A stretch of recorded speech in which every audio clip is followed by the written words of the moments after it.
మంచిర్యాల జిల్లా కోటపల్లి మండలం రాంపూర్ విలేజ్ దేవులవాడ కూడా రాంపూర్ రెండు గ్రామస్తులం. చాలా ఇంకా అండారం రాజారం నుంచి మేము కళాకారులు వచ్చినాం. మా పెద్దలు ఉన్నప్పటి నుంచి వాళ్ళు యక్షగాన రూపకరంగా భజన రూపకరంగా కళలు నమ్మేది. చాలా ఎప్పటి నుంచో దాదాపు 60-70 ఏళ్ళ నుంచి పెద్ద మనిషి దాదాపు 70 సంవత్సరాలు ఉన్నప్పటికీ కూడా మేము కళలు నమ్ముకొని మేము ఇది చేసుకునేది.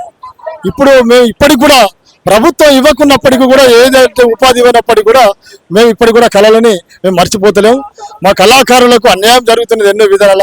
చాలా పేద కళాకారులు కాబట్టి ప్రభుత్వం దయచేసి కళాకారులను గుర్తించి కళాకారులకు వైద్య రంగంలో కానీ విద్యారంగంలో కానీ ఇటువంటి విషయాలల్లో వాళ్ళకు పెంచిన విధానం లోపల కానీ ఇప్పుడు ఇంకా చెప్పాలంటే కళలు ఎన్నో వాళ్ళని ముందు తెచ్చిన పురాతనాల నుంచి కూడా యుగాల నుంచి కూడా ఈ కళలు ఉండేది.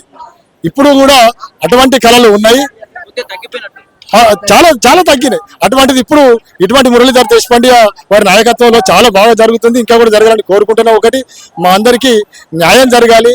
ఈ ప్రతి కళాకారునికి ఏదో రూపకరంగా ఖచ్చితంగా మాత్రం వాళ్ళకి వయసు పడ్డ వారికి పింఛన్ ఇవ్వాలి, వయసు పడని వారికి ఉపాధి వారికి ఒక గుర్తింపు కార్డు వాళ్ళకి ఇవ్వాలి. ఇటువంటి అవకాశాలు కళాకారులకు ఇవ్వాలని చెప్పి ప్రభుత్వానికి మేము యక్షగాన కళాకారులు ఉన్నారు, రామాయణ కళాకారులు ఉన్నారు, భజన కళాకారులు ఈ రకంగా మేము చాలా ఏళ్ళ నుంచి చేసేదండి. ఇటువంటి విషయాల లోపల చేసేది.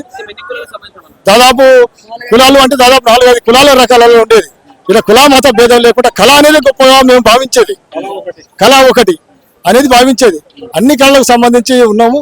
ఇటువంటి వారిని గుర్తించి ప్రభుత్వం దయచేసి మాకు న్యాయం చేయాలని కోరుకుంటున్నాం. ఇంతమంది మేము ఎంత దూరం నుంచి దాదాపు 250 కిలోమీటర్ల నుంచి కూడా మేము కళను పెట్టి వచ్చినాం, సొంత పైసలు ఖర్చు పెట్టుకొని. ఇప్పుడు ఒకసారిగా దాదాపు 2 సార్లు వచ్చినాం. ఇంకా కూడా వచ్చడానికి మేము సిద్ధంగా ఉన్నాం. వాస్తవంగా ఈ కళలకు ప్రభుత్వం న్యాయం చేసేంత వరకు కూడా మేము దీని మీద ఉద్యమం చేయడానికి సిద్ధంగా ఉన్నాం.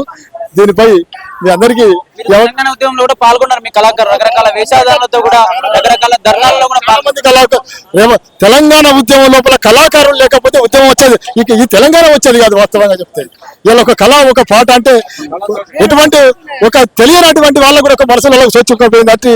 అటువంటిది ఒక కళ పాట, ఆ పాట రూపకరంగానే ఈ యొక్క తెలంగాణ మనకు వచ్చింది. ఈ యొక్క 60 ఏళ్ళ తెలంగాణ మనకు వచ్చిందంటే కళాకారులు చేయబట్టి, దానికి తోడు విద్యార్థులు ఎన్నో సంఘాల పరంగా కూడా దీనికి వచ్చింది. ఇటువంటి కళాకారులకు న్యాయం జరగాలని కోరుకుంటున్నాం అండి.